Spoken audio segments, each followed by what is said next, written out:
Can you see by the dawn's early light what so proudly we hailed at the twilight's last gleaming, whose broad stripes and bright stars through the perilous fight o'er the ramparts we watched were so gallantly streaming, and the rocket's red glare, the bombs bursting in air, gave proof through the night that our flag was still there. Oh, say does that star-spangled banner yet wave o'er the land of the free and the home of the brave?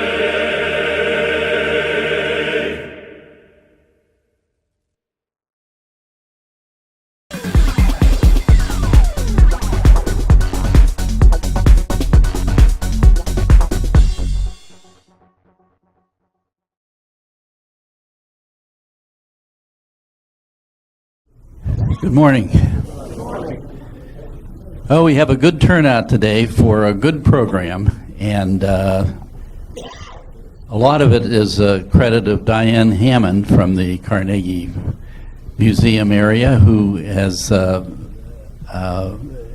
indicated the speaker for today, Steve Rogers, who's going to talk to us about the alcohol house, the amphibian and reptile collection. I suppose if you sit in enough bars, you feel like a reptile. So I didn't know there was a connection, but the older I get, the more I see one. We have programs scheduled through the middle of July at this point. So if anyone has an idea of a program or thoughts of a program, keep that in mind and get the name of the individual and their phone number, and I don't mind giving them a call. But so we're scheduled right up to that point, and in another week or couple of weeks we'll have the program schedule printed up through the middle of July. So right now, the ends of the last 4 or 5 programs is still on the schedule here. I thought I'd read one paragraph of the introduction to the alcohol house that I was given from the museum, and that'll help you keep in mind what it is that we're about today. The museum's amphibians and reptiles collection ranks 10th among the U.S. collections of its kind and is notable for its world-class collection of approximately 235,000 specimens. I think in school, if I had seen all of those bottles in alcohol, I think I would have turned around and headed back to Shaler Township. The majority of the collection is housed in a 1907 National Historic Registry structure known as the Alcohol House, which was specifically built to house the museum's fluid collections. That's alcohol that you cannot drink. Spanning more than 100 years of scientific collecting in 170 countries, the collection has a variety of types of specimens and one of the world's largest turtle collections. Maintaining a fluid collection of this size demands constant maintenance and attention, and fortunately was helped with a $500,000 grant from the National Science Foundation in 2015. So Steve, I'll let you take over, and he said that he would answer some questions at the end, and I'm sure you'll enjoy this PowerPoint program. Okay, I guess the sound works. Okay, I'm not a polished speaker by any means whatsoever. And I'm from Ridgway, Elk County, which is up in north central Pennsylvania. And as a kid growing up, you always would bring home frogs and lizards and snakes and animal skulls, and you were raised hunting and running around in the woods. And I always wanted to do something outdoorsy, for a job. But when I got into school, I thought maybe I could be a biology teacher. So I chose a school that was known for biology teaching. One of the people from my scout troop had gone there and become a biology teacher. He was a few years older, an Eagle Scout and all that kind of stuff. And so I figured I'd go to Slippery Rock and I'd become a biology teacher. And about 2 years into it, I realized that if you're going to be a biology teacher, you can't take biology classes. You end up taking education classes. And I wanted to learn about biology. I wanted to learn about science. And so 2 years into it, I took virtually every biology class you could take at Slippery Rock. You have to have 132 credits to graduate. 65 of them were in biology, because I liked science, I liked research and that sort of stuff. But then as a young person in '76, what do you do for a living? You have to find a job that you can work at. And so there was an internship with the Beltsville Agricultural Research Center in the Meat Science Laboratory in Beltsville, Maryland. And it was as a microbiologist. And I had taken microbiology a couple times. I took animal phys and plant taxonomy and everything you can imagine. So I went down there for an internship for 4 months to become a microbiologist, potentially. I had no clue how to find jobs because I'm up from the middle of nowhere, and there was no internet back then, as you're well aware. So I went down to this job, and it was a research laboratory where they would raise animals for different types of studies, and then they would butcher them there and do different types of analysis. So they would do samples on bacteria. They would go out to the grocery stores and buy hamburger and hot dogs and chickens and all these kind of things, and they'd bring them back to the lab and they'd see how much bacteria was on there. They're trying to control safety, food safety, meat science safety. And they had a research abattoir there, which was the French word for meat slaughterhouse, but it was a research slaughterhouse. And so I went down there for 4 months, and I figured, well, maybe I should go to graduate school and figure out what I want to do for a living. And then 3 or 4 weeks later, I got a call that one of the people at the meat research facility had died in a car wreck, and they needed someone who could skin animals. And I had a reputation of being able to skin animals really well. So let's see. So I ended up, let's see here, how do you advance this thing? Do I aim it to that?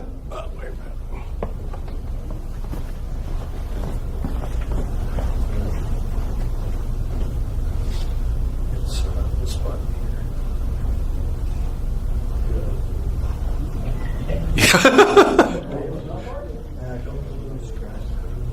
Push over here.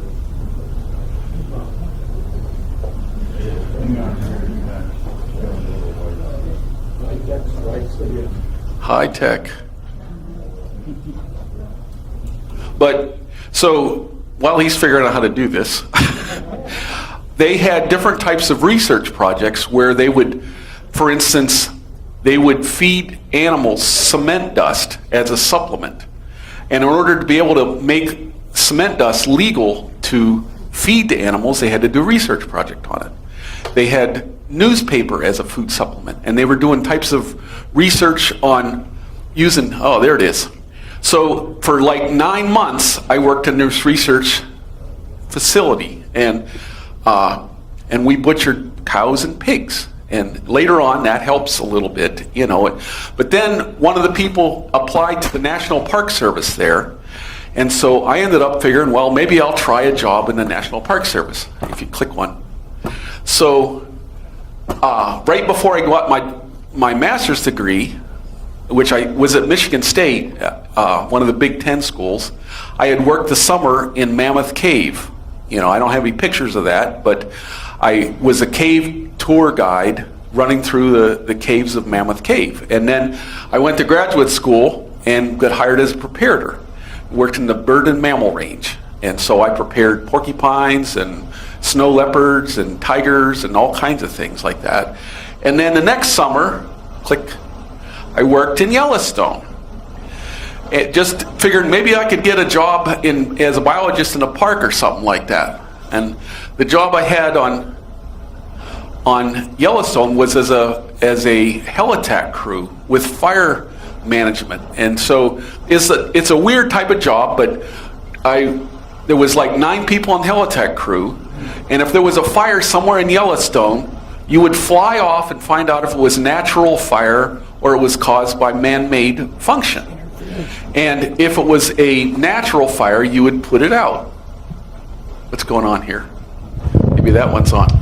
And so I ended up putting out a couple fires in the Snake River, and I got flown out to watch a fire burn one time. And it's all still related to science. I learned different types of research that was going on in Yellowstone. They had a little library at Mammoth Cave, and I was reading dissertations on mountain sheep and buffalo and talking with biologists there and things like that.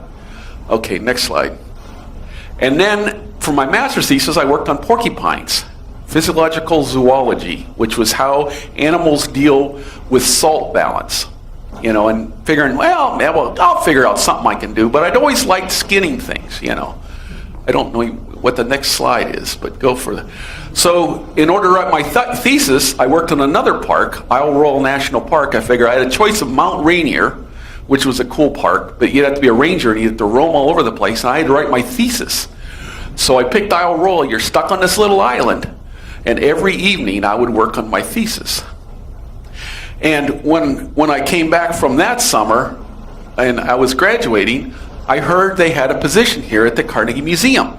They wanted someone who could skin birds and also work in amphibians and reptiles and things like that. And so that row of screech owls, I skinned I think every one of them. I worked at the museum now since '81, which is like coming up on 37 years. And I've prepared about 5,000 birds. Next slide, please. I also do taxidermy. They're always interested in someone to do taxidermy for the exhibits because I don't know what that is. Maybe I'll put that down here. Guess it was my fault. So, I've done all the bird taxidermy for the last 30 years, and there isn't really that much need for taxidermy. And then next slide, I also run the domestic beetle colony. If you saw back there, there's a complete skeleton of a rattlesnake that was used.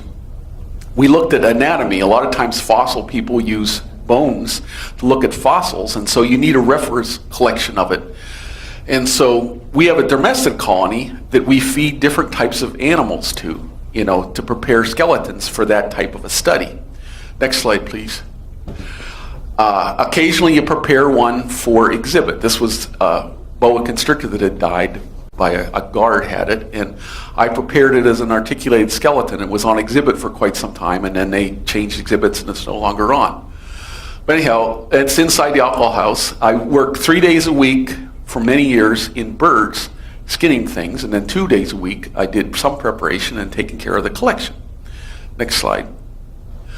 So the collection is essentially, museums try to find out what exists where around the world and then try to describe what kind of species they are and why they live there. So what's the distribution of a given animal?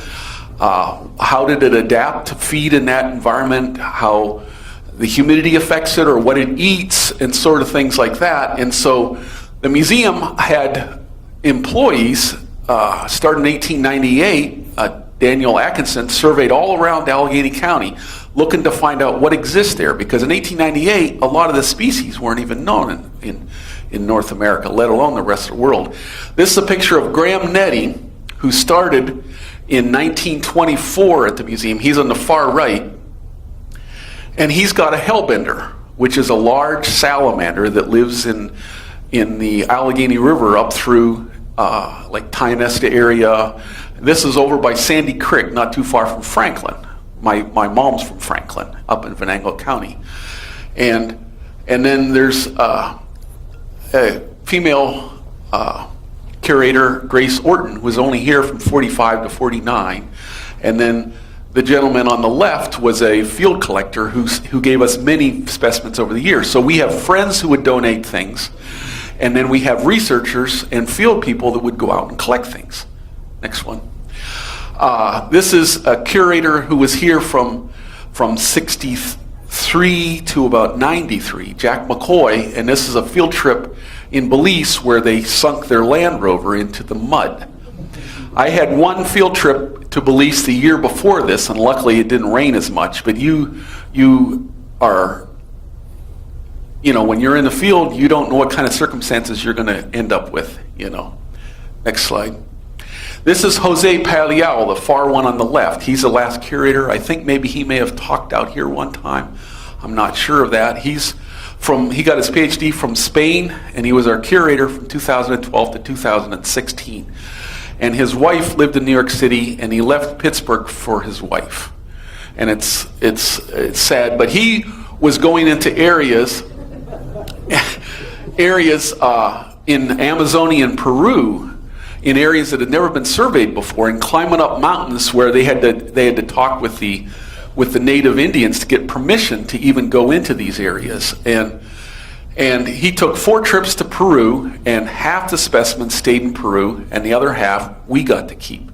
And he's working them up right now. There's an organization at the museum called the Discoverers that sponsored his last trip, and he's actually going to name one of these new species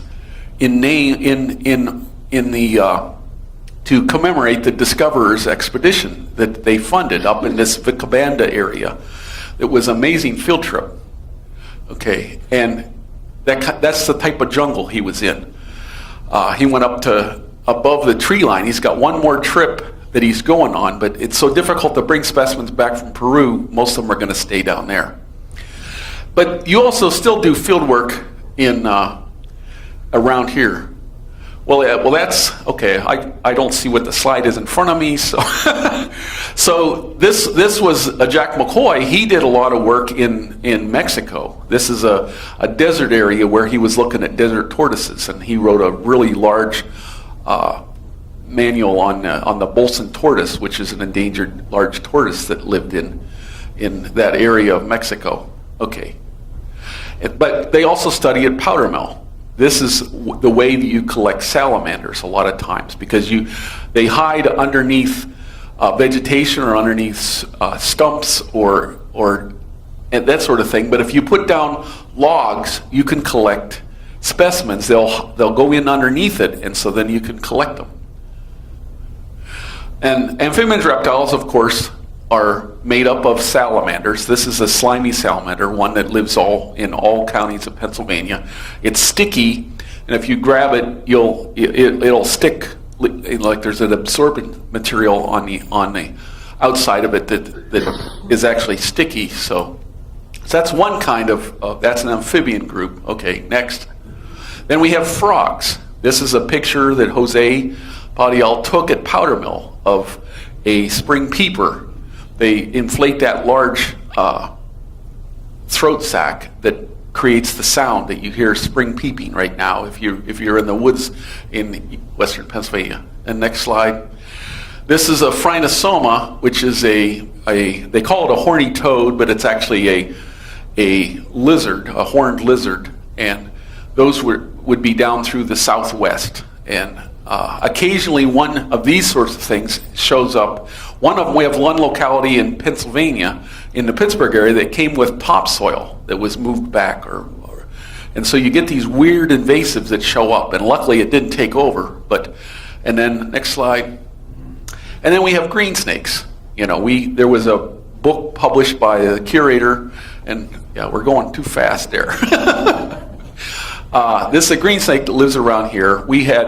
There's a book that was published maybe 10 years ago by Jack McCoy and another curator that worked at the museum, Ellen Sensky, and Art Hulse, who is at Indiana, University of Pennsylvania.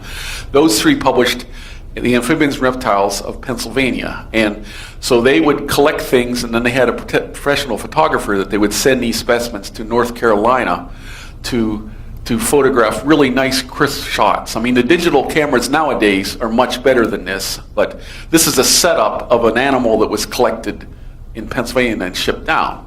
Okay, then we'll go to the next one. And then, of course, turtles. And we have roughly 28,000 turtles.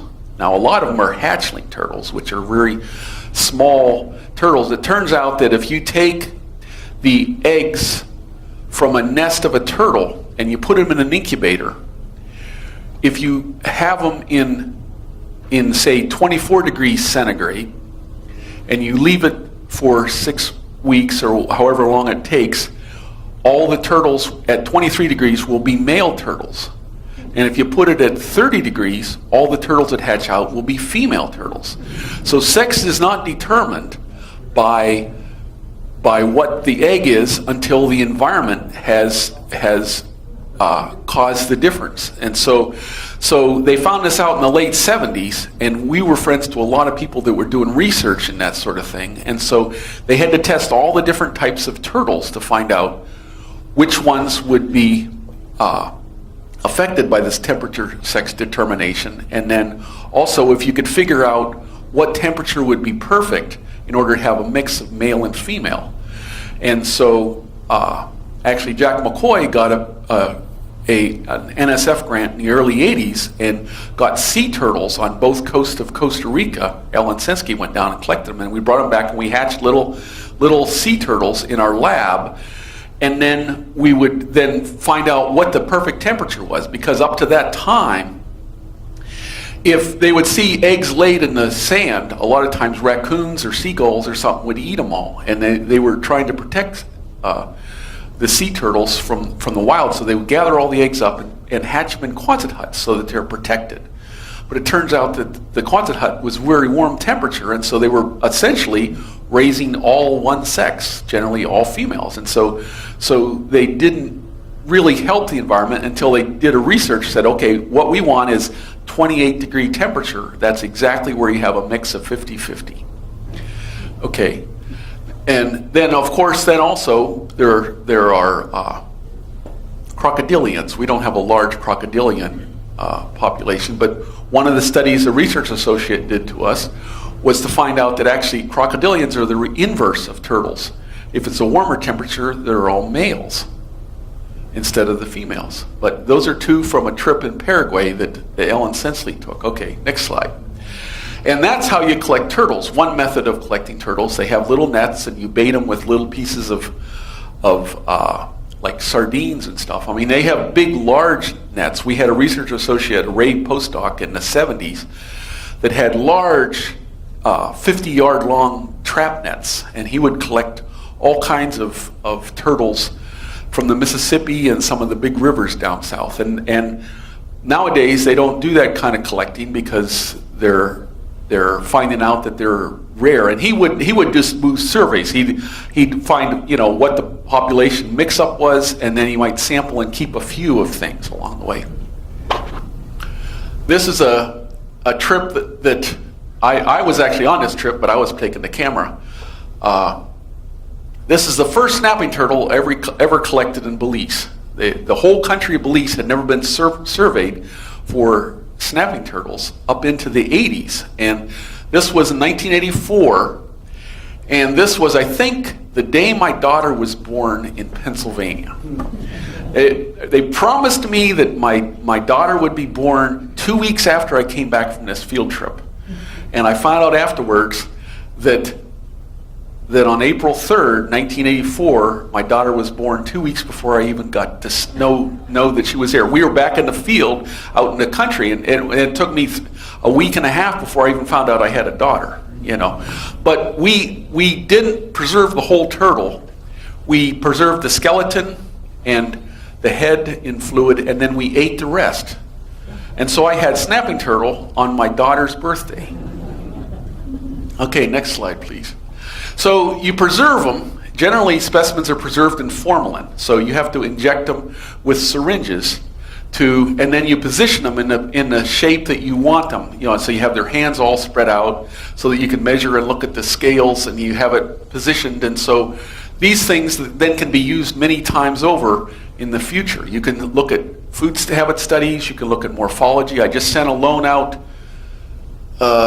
2 Fridays ago to a fellow in Oklahoma who wanted specimens from all over the world of frogs. And so I sent him like 10 from Paraguay, 10 from Namibia, 10 from the Philippines, and it was a whole series of things, I think in 19 species, that then they can use these things to study morphology and evolution and that sort of thing. But so you preserve all these things, and then you need some place to put them. Okay, next slide.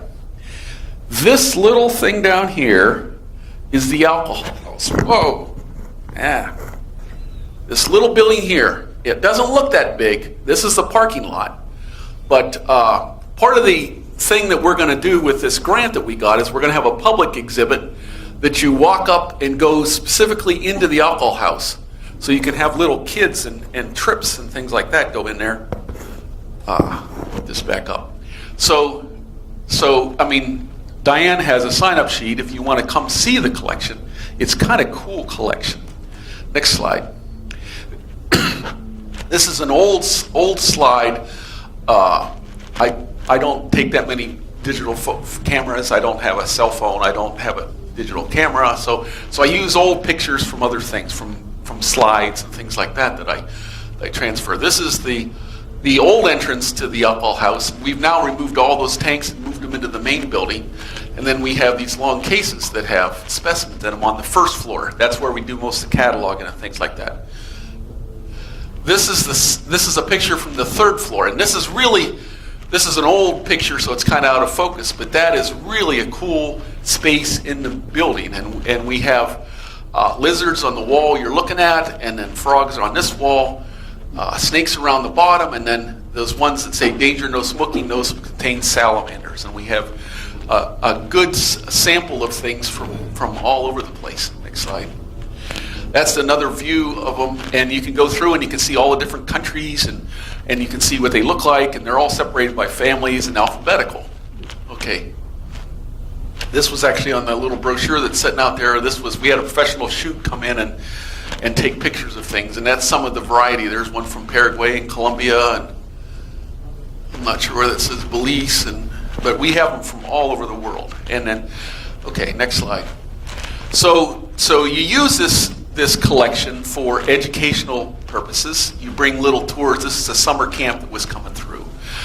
You use it to inspire people. I mean, the idea is to have youngsters come in and see this collection and become so awed of amphibians, reptiles, that they want to save the environment. They want to save places. You have to know what's there.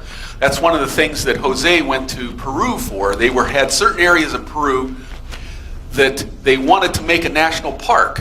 And you have to have a reason why you want to make a national park. So if you go there and you find all these unique animals that live there, brand new species to science, then you sample a few, but you find out what's there, you publish results, and then he tried to expand the area that's a national park. So it's like a conservation angle. Next slide. But holding specimens, getting specimens out and actually handling them is different than watching them on a Discovery Channel. So you can get kids inspired and that sort of thing. We're building some, with the NSF grant, we're having some little scripts written to entice people to learn about the collection. And even though it looks like we have lots and lots of specimens, they've been accumulated since 1870. So we're not really adding large numbers along the way unless there's specific research programs that are going on. We just got a collection donated from Honduras 2.5 weeks ago, that had a bunch of new species. We had one that's going to be a holotype of Oblitoglossus, which is a salamander, and then we have a lizard. I think it's the third one known to science. So it's a unique individual that can be used to describe what exists there. Okay. And then we have this inside the Anthropocene exhibit. This was funded by the NSF grant. This is an interactive that lets you look at samples of what's in the collection. And there's little stories behind each of the little jars that are there. And then you can explore, some of it's on sound, some of it's on distribution, some of it's on certain morphology. It's just to understand how science is done. So that exhibit, if you go to the Anthropocene, you'll be able to see that and interact with it. And then in October, we're having a reptile exhibit in that same area, and that will be also put there to inspire people to love amphibians and reptiles. Okay, next slide. So we send loans out all the time. That's just a picture, a random picture probably set up of me packing specimens up. And a lot of times people are looking at unique characters or morphology. There's a lady in Iowa that I sent, I think, 122 salamanders to in January, and I sent out a little Sicilian, or it wasn't a Sicilian, it was a little Nessia. Someone from Sri Lanka was working at a school in Texas, and there's a way we can do digital CT scanning, and so they were looking at skull morphology of a skull that's only smaller than your fingernail, but if you do it with CT scanning, you can get really great detail on those sorts of things. Okay, next slide. So one of the things that I'm proud about is allowing our data to be viewed around the world. My collection, Amphibians and Reptiles, was the first one that had our data up on the web. And we started with a HerpNet project. There was a grant a different curator wrote, and then he left. And a few years later, I instituted it and carried it out where we made our data available on the web through the HerpNet, and you can do searches on this. And then after a few years, they lumped all the herpetology database into the VertNet, which is the next one. And so they have a whole series, so that includes fish collections, bird collections, mammal collections, and amphibians and reptile collections within the VertNet system. And our museum is roughly the 8th most searched museums. And this includes all verts. And the time this was put together, the mammal collection is not up there, and we don't have a fish collection. So Carnegie still shows up like 8th out of the bunch, even with just amphibians out there. And I think maybe this was after the bird collection was on, which I also currently take care of the bird collection. Next click.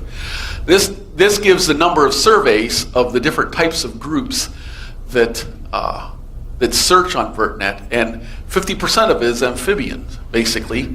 And then reptiles are second, and then, 50% is birds, and then reptiles and amphibians, and then mammals they don't care that much about, I guess. Next slide. And then VertNet feeds into what's called iDigBio. And you can go home and you can do iDigBio surveys on your computer. They have 1,500 record sets, of which I think right now 5 or 6 of our collection are on the web. The bird collection, the amphibian reptile collection, the paleontology collection, the botany collection, and mollusks just recently got on. So you can go home and type in a scientific name and it'll tell you what's there. Or you can type in a class. Next slide, please. This, for instance, is our georeferenced localities for amphibians. So you could put in our institutional code you can pick up a field, put in CM and amphibia, and you'll get dots on where the distribution of where our specimens are. You can do that with reptiles. Next one. You can do that with a species. This is a rattlesnake. Cliff's in the back. I showed him this just last week.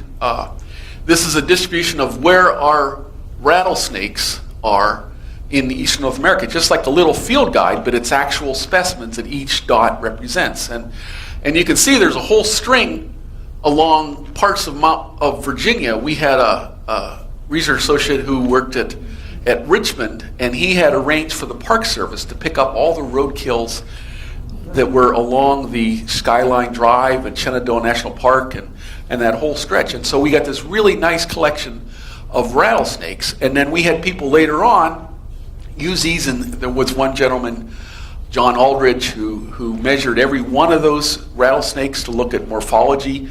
And then another guy looked at the stomach contents. There was actually a lady from Texas. She was in Arlington. Now she's a worker at the Berkeley Museum. But she analyzed food stomach contents of that same thing. And in the future, who knows what those same specimens will be used. Many times specimens get used over and over and over again. And these were all just salvage specimens.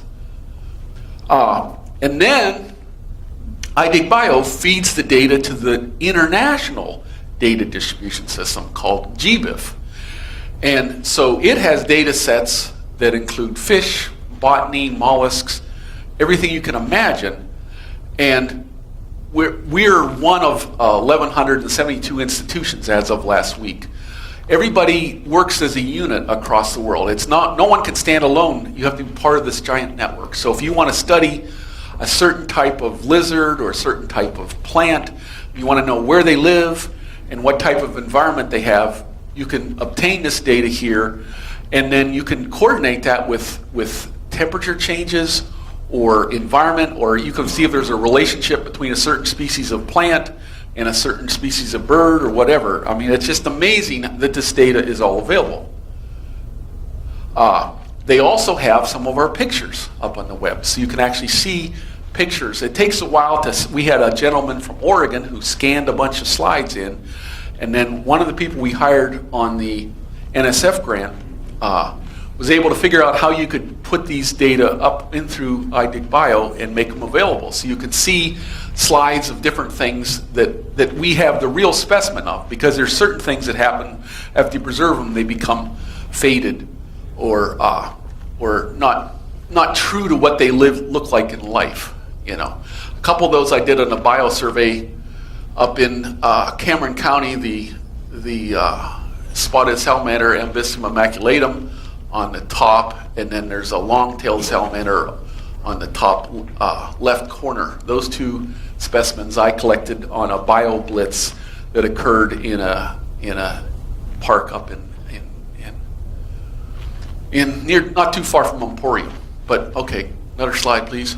Now, GBIF actually has a calculation of where the specimens of our collection come from. So this is the raw data. This isn't, sometimes we have multiple specimens of things. So if Graham Netting or McCoy went out and collected 10 salamanders from one little stream, a lot of times they put one little number on it because it was simpler than tying 10 tags on it. So even though it says we have 45,951 salamanders up on the web with their data available, there's probably more like 70,000 because we have these multiple collected things. So a lot of times if there's a whole bunch of like newts, you might collect 30 or 40 to get a random idea of the population that then can be used to forward research along the way. And then frogs likewise. Lizards, snakes, and crocodilians are all considered squamites. And then our turtles. You can compare this type of breakdown with all the other collections, and we have by far the largest turtle portion of any museum that's out there. Okay, next slide. And the other thing that GBIF does, it actually plots when the collections were occurring. And you can coordinate this very often with a time when, during the 60s and 70s, ecology and environment exploration of the world became a big thing around museums. So a lot of museums did that sort of thing. And then lately, it's been slowed down because people are out there doing visual surveys of animals. They aren't necessarily preserving specimens for future use. Okay, next slide, please. And so our research, our specimens are, I basically am a facilitator. I don't do research much myself. I take care of the collection, of the bird collection, of the amphibian reptile collection, and then I make specimens available for people to do research on. I mean, that interactive in the Anthropocene, it talks about the types of research that has been done. And we have used our specimens in the last 15 years. There's probably been 5 dissertations that have used our specimens, probably 30 master's theses, and then all kinds of researchers that did all sorts of other things. This was just recently published. I guess this is a different one. This is shell morphology between side necks and straight neck turtles. There's some turtles have a curve around their head where they actually tuck their head in against their shell instead of retracting it back in. And so they were looking at the shapes of the shells, and so they actually put little computer dots on different localities, and then could compare all the different turtles around the world. Next slide. This is another one that just came out like 3 weeks ago. This was a fossil study who was looking at the evolution of box turtles. And they likewise had little landmarks, and you could make little 3D images of how things change. The previous person had done a lot of studies to look at how certain turtles would modify their shells in areas where crocodiles lived, because that's one of the things that ate them most. And so certain turtles would get denser bone areas to prevent crocodiles from crushing them versus raccoons in other areas. So there's that type of analysis. Next slide, please. And then there's distribution studies. This is our new curator who's going to start in June. Jennifer Sheridan published something last December, and she was looking at sizes of wood frogs, which is a common frog that lives in North America, and the distribution of wood frogs all over. The wood frog is an interesting frog because they live so far north. They're the furthest north frog. They can actually be totally frozen. They have like an antifreeze within them that allows them to withstand total freezing, and then they'll come back out of it. And so, but the size and how you deal with the environment and climate change is something you can look at. And so if you have a whole bunch of specimens, she was at Tulane at the time, and I think I packed up 330 wood frogs that she then measured and looked at sizes and plotted them on a date line type thing. And the one on the left, it was looking at Andean frogs of Telematobia. I can't remember. That's a couple years ago. And a lot of times you borrow the specimens and they don't actually publish the paper for 2 or 3 years because it takes a while to work up all the data. Next slide. Now, one of the coolest things now is being able to CT scan specimens.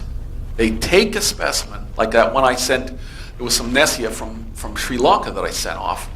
They put it in a CT scan, and they get these little sections, just like when they're looking to see if you have cancer. They'll do these CT scan on those slices, and they have computers that can put all those slices together and give you a 3D view of a cancer or of a knee if you're going to have a knee replacement or something like that. And if they use iodine, it can change the staining so that you can see different types of things within that specimen. Now this is a 3D construction, and you can actually see the iodine staining lets you see the muscles and the fat bodies and things like that. And this is a species from Hibiscus, which is a burrowing frog from Africa. I just put this slide in today. I'm kind of slow at this kind of thing. And the next slide, this was a guy named Dave Blackburn, and this is just one single specimen. They can get all those types of preparations from it. I'll just read this text that was on here. A is the skeleton, so up there there's a skeleton that you can see. Then you can see just the cranium, which would be the bone, and you can print those in 3D printer, and then there's the ear canal. That's the ear canal within it. D is a density thing, so they can see how hard and thick the bone is at different areas. E is something to do with stresses, analysis showing distribution of stresses when force is applied. F is the wall thickness, so how thick the skull is. G is a 3D printed skull, and you can print those big, so you can print, and you can download these things and print out little skeletons of things. H is external anatomy. Well, that's already there, but then I is skeletal muscles and glands. J is the nervous system. K is the cardiovascular system, so that's the blood flow. 11 is intrinsic tongue muscles. And then M is the eggs and the oviducts. So that was a female turtle. And then N is a parasite. So you don't even have to cut open a specimen. You can see what it ate, what reproduction state it was, whether it had parasites within it, and that sort of thing. And so the technology is essentially out there, and we don't really know what else is going to go on. But that actually is my last slide, which Diane just said. Wrap it up quick. So consider it wrapped up. Any questions? Here comes the mic. Here we go.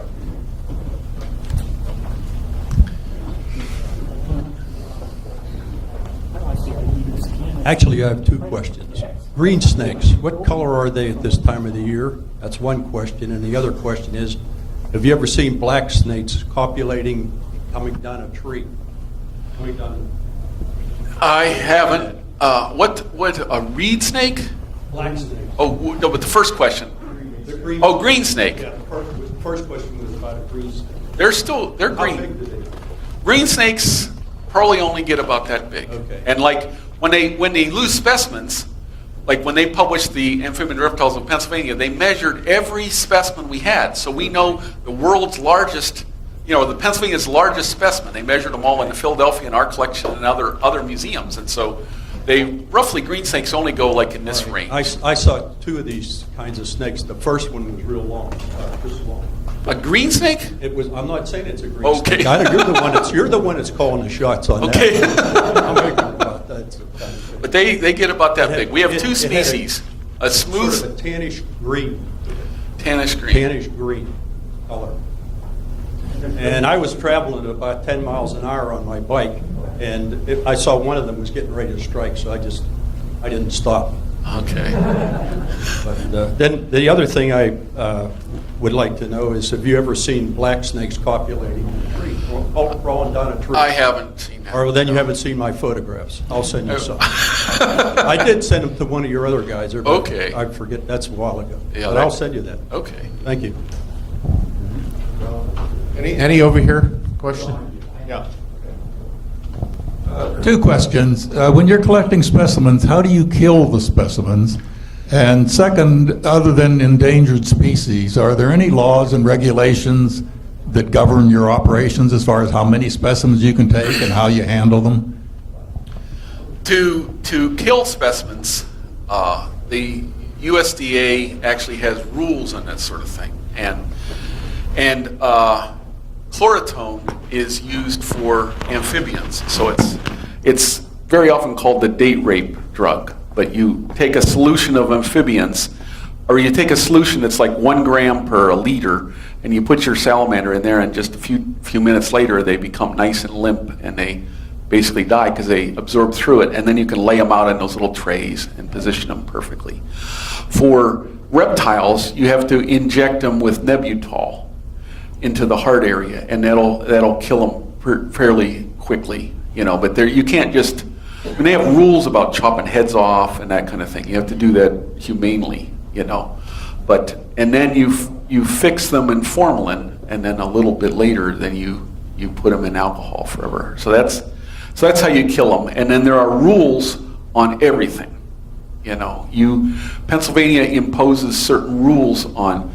You can only collect so many specimens at an area, so many a year. You have to propose a paper that you're going to study. So if someone's doing a certain type of study, they have to get permission from the Fish Commission. There's a new researcher that's looking at gut contents, the flora that live in your lower intestine, in salamanders and amphibians. And so they wanted to see if the flora has changed over a long time. So starting last fall, the graduate student came over and took stomach or gut contents out of a whole series of frogs and salamanders and snakes and, let's see, one lizard, I think. And so now they want to see if the flora has changed. So they collected things from like 1900, 1920, 1940, 1960, 1980. And now they have to go out and collect specimens in the wild. So they're getting permission to collect a couple garter snakes, a couple green frogs, a couple salamanders of a couple different species, and then they'll preserve them in formalin and see if the gut contents mix up the same. I guess that's very important as far as as how you can digest and deal with the environment, the gut contents. And it's just, but they have to get permission from the Fish Commission with their study, and they propose it. When we went to Belize, we could only collect 5 of any one species, unless it was something that was like an invasive, so they'd let you have all those, Like if you wanted to collect pythons right now in Florida, they'd probably let you collect every one of them because they don't belong there. Yeah. Do you have a significant number of samples that are now extinct? And if so, do you take DNA samples of these creatures?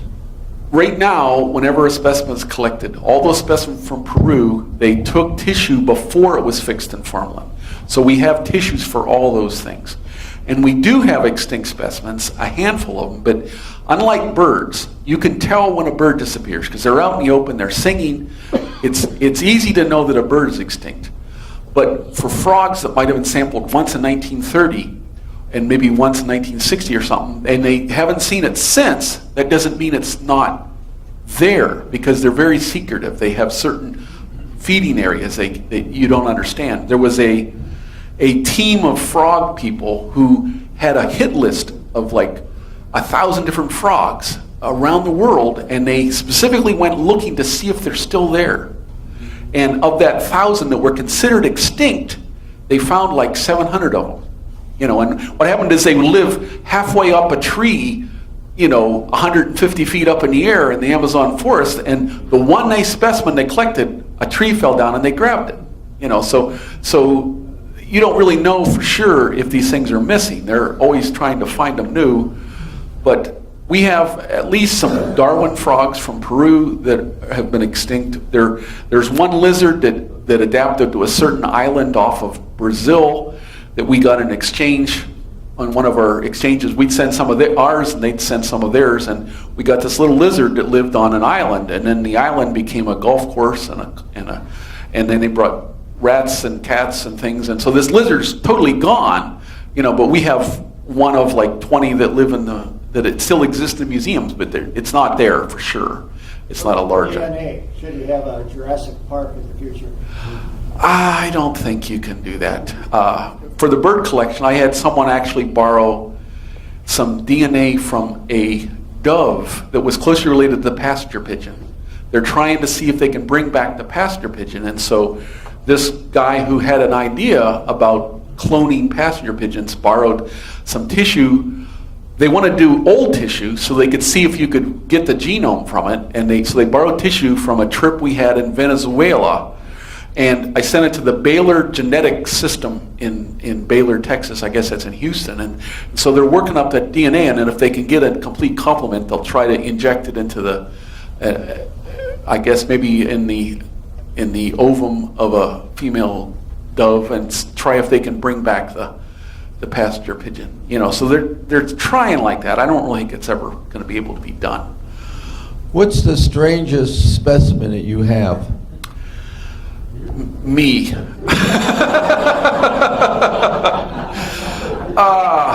There's all kinds of strange things. I mean, each specimen is different in its own way. I mean, Cliff saw the Sicilians. I guess I didn't show them to him, but there's some really things that people don't know.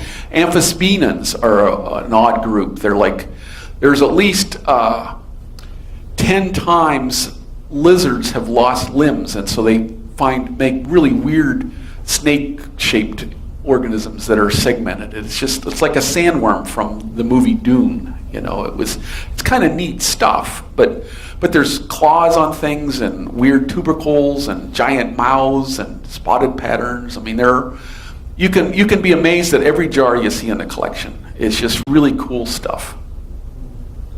You mentioned that one cannot drink the alcohol, and I presume that means you use methyl and not ethyl alcohol? We use ethyl alcohol, and we got a permission, it started way back in the 1920s, to buy pure 95%, 190 proof ethyl alcohol. And so the whole collection, after they've been rinsed out from formalin, is in ethanol alcohol. And while the color of inside the jars turns yellowish, it's still, if it was rinsed out well, it's still drinkable.